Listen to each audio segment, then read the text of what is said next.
I was closer in my family to my grandmother. Yeah, mom and dad had to be there, but grandmother is just a different, seemed to be a different kind of love. I had a grandfather too, but my grandmother, it was just all her job was to do was just love you. You go to her house, you knew that your grandmother had love.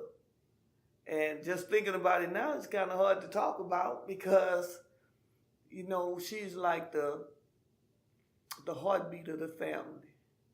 Everybody, even if they weren't kin to my grandmother, would call her Mama Pearl. People who weren't kin to her would call her Mama Pearl. But we knew she was our real Mama Pearl.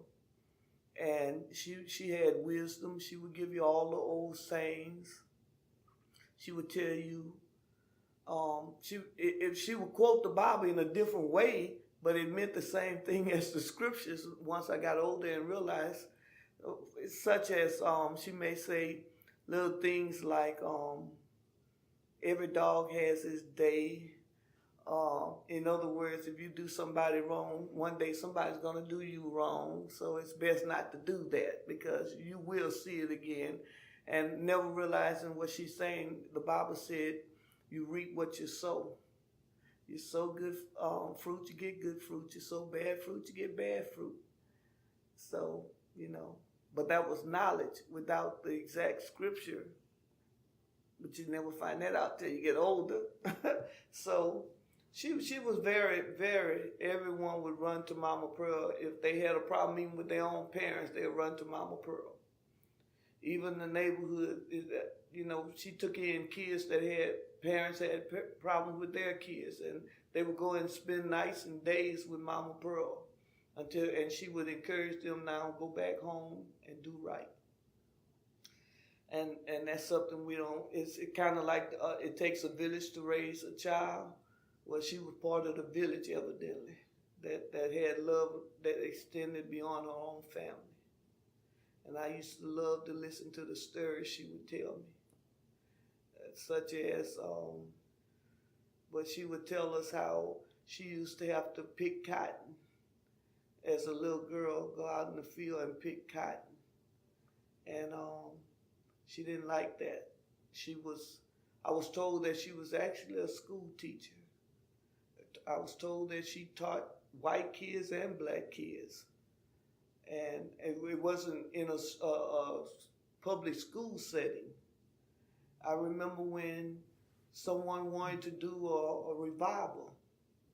She had land at some acres all around her home, and what she would do would let them set up tent revivals. And I remember as a child, she would have the Romig family, which was a white family, which was Christians.